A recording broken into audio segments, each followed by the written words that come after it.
નમસ્કાર, હું છું કેતલ અને આપ જોઈ રહ્યા છો CV24. અંતરિયાળ રણ અને મીઠું પકાવતા વિસ્તારોમાં રહેતા અગરિયા પરિવારોના બાળકોને અવિરત શિક્ષણ મળી રહે તે માટે નવીન સ્કૂલ ઓન વ્હીલ્સ રણશાળાની પહેલ શરૂ કરવામાં આવી છે. આજે જ્યારે રાજ્યભરમાં શાળા પ્રવેશોત્સવનો પ્રારંભ થયો છે ત્યારે નાયબ મુખ્યમંત્રી હર્ષ સંઘવીના હસ્તે ગાંધીનગર પથિકાશ્રમ એસટી ડેપો ખાતેથી 28 રણ શાળા બસોનું વિધિવત લોકાર્પણ કરવામાં આવ્યું હતું. નાયબ મુખ્યમંત્રી હર્ષ સંઘવીએ જણાવ્યું હતું કે ગુજરાત એસટી દ્વારા અગરિયા વિસ્તારમાં રણશાળાના એક ખૂબ જ નવા અભિગમ જોડે એસટીની જે વેસ્ટ બસો હતી તેમાંથી કઈ રીતે તેનો બેસ્ટ ઉપયોગ થઈ શકે તેનું એક ઉત્તમ ઉદાહરણ પૂરું પાડ્યું છે. આ 28 રણશાળા આજે ગાંધીનગરથી સુરેન્દ્રનગર, પાટણ, કચ્છ અને મોરબી જિલ્લાના અગરિયા વિસ્તારો માટે પ્રયાણ કરશે. રણશાળા એક ખૂબ જ યુનિક મોડેલ છે.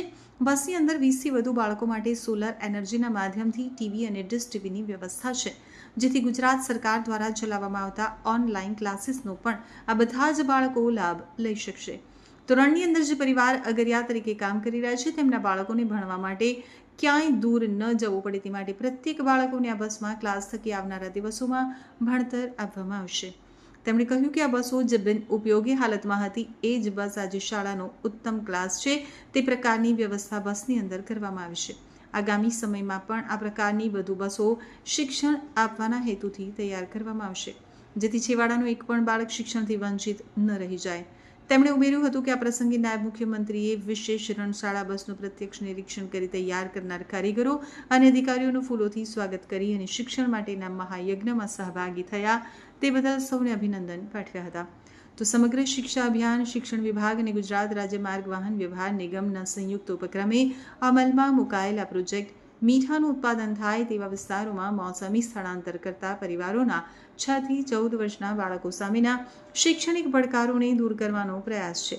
આ અંતર્ગત કુલ 28 વિશેષ રીતે ડિઝાઇન કરાયેલ વાહનો તૈયાર કરવામાં આવશે, જે સંપૂર્ણ સુવિધાયુક્ત મોબાઈલ ક્લાસરૂમ તરીકે કામ કરશે.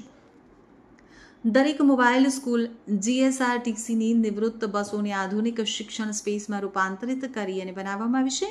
આ બસો 3.8 kVA off grid solar power પ્લાન્ટથી સજ્જ છે, જે વીજળીના જોડાણ વિના પણ 48 કલાક સુધી બસ કાર્યરત રાખવા સક્ષમ છે.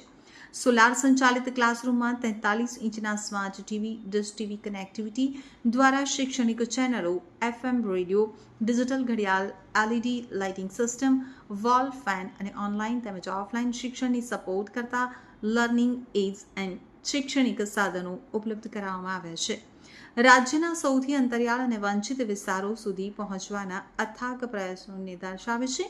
આગામી સમયમાં પણ આ સ્કૂલ ઓન વ્હીલ્સ પ્રોજેક્ટ સમગ્ર દેશમાં સ્થળાંતરિત અને વંચિત સમુદાયોને શિક્ષણ પૂરું પાડવા માટે એક આદર્શ મોડેલ સાબિત થશે.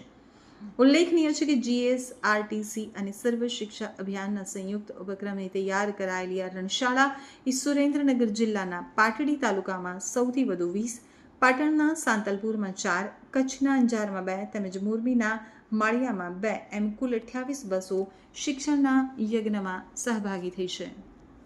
23માં આજે જ્યારે ભાઈ તમે યાર વાત ના કરશો તમારે 23માં શાળા પ્રવેશ ઉત્સવ નિમિત્તે આજે જ્યારે મુખ્યમંત્રી શ્રી ભૂપેન્દ્રભાઈ પટેલ વડનગર BN હાઈસ્કૂલથી શાળા પ્રવેશ ઉત્સવની જ્યારે શરૂઆત કરાવી રહ્યા છે, ત્યારે ગુજરાત સરકાર ST દ્વારા અગરિયા વિસ્તારમાં રણશાળાનું એક ખૂબ જ નવા અભિગમ જોડે STની જે વેસ્ટ બસો હતી એમાંથી બેસ્ટ ઉપયોગ કઈ રીતે થઈ શકે તેનું એક ઉત્તમ ઉદાહરણ પૂરું પાડ્યું છે. 28 રણશાળા આજે અહીંયાથી આ અગરિયા વિસ્તારો માટે પ્રયાણ કરશે. આ રણશાળા એ એક ખૂબ જ યુનિક મોડેલ છે.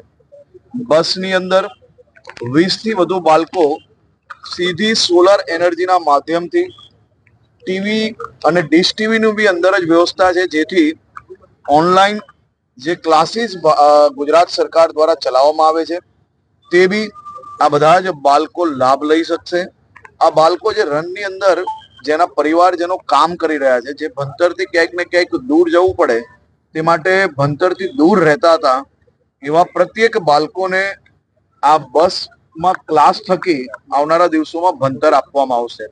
આપ જોઈ શકો છો આ બસો જે કંડમ હાલતની અંદર હતી એ જ બસ આજે ઉત્તમ શાળાની ક્લાસ હોય એ પ્રકારની વ્યવસ્થાઓ આ બસની અંદર કરવામાં આવી છે. સંપૂર્ણ રિવેમ્પ કરવામાં આવી છે. આ જ બસમાં ચારેવ ફસાટ પર જે રમતા રમતા કઈ રીતે ભણી શકાય તેનો બી પ્રયાસ કરવામાં આવ્યો છે. લસરપટ્ટી હોય, હિંચકા હોય, પીવાનું પાણી હોય, હાથ ધોવા માટેનું હોય, મધ્યાહન ભોજન માટેની વ્યવસ્થા હોય, આ તમામ વ્યવસ્થાઓ આ બસમાં કરવામાં આવી છે. આ એક ઉત્તમ પ્રયાસ ગુજરાત એસટી દ્વારા કરવામાં આવ્યો છે. આજે આ બધી જ બસો અહીંયાથી શિક્ષણ વિભાગને સુપરત કરવામાં આવી છે. હું આશા રાખું છું કે આવનારા દિવસોમાં આ બધી જ બસોનો ઉપયોગ વધુમાં વધુ થશે. આવી બીજી બી અનેક બસો અમે લોકો ભવિષ્યની અંદર તૈયાર કરીને અલગ અલગ ક્ષેત્રમાં મૂકીને જ્યાં બાળકોએ દૂર સુધી જવું પડતું હોય તે ના જવું પડે તે માટેનો પ્રયાસ કર્યો.